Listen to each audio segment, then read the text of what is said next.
हनमकुंडा से खबर है। मुलुगु रोड पर मुस्लिम कम्युनिटी सेंटर में मरहूम मोहम्मद अलहाज इब्राहिम की याद में ताज़ियती इजलास मुनक्किद हुआ, जिसकी सदारत एम ए सुबहान सदर एमआईएम वरंगल ने की। इस मौके पर मरहूम के करीबी रफ़क़ा, मुअज़्ज़ज़ शख्सियात और अवाम की बड़ी तादाद शरीक हुई। मुक़र्रिरीन ने मरहूम की समाजी व दीनी खिदमात को याद करते हुए कहा कि कम्युनिटी सेंटर, मस्जिद, ईदगाह और काफ़ी जायदादों के तहफ़्फ़ुज़ के अलावा वो बेवाओं और गरीबों की मदद में हमेशा पेश रहे। जलसे के अख्ताम पर मरहूम के इसाले सवाब के लिए दुआ मग़फ़िरत की गई।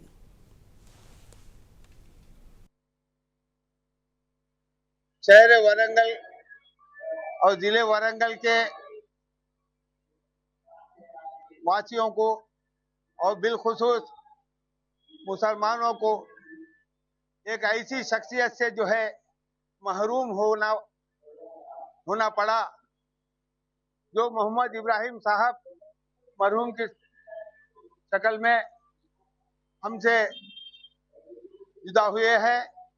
आज हम उनके लिए, उनके कारनामों के लिए, उनकी फिक्र के लिए हम उनको तहे दिल से जो है दुआ गो हैं।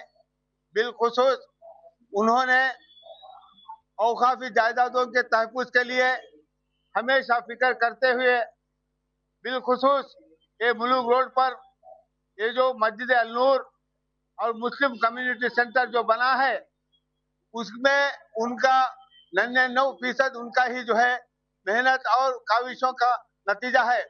इसके साथ साथ पेद्दम्मा गड्ढा पे 1 एकड़ 36 गुंठे का जो जमीन है, उसको भी जो है तहफ़्फ़ुज़ करते हुए, उसकी हिफाजत करते हुए, उसको जो है पेद्दम्मा गड्ढा ईदगाह बोल के बनाए हैं।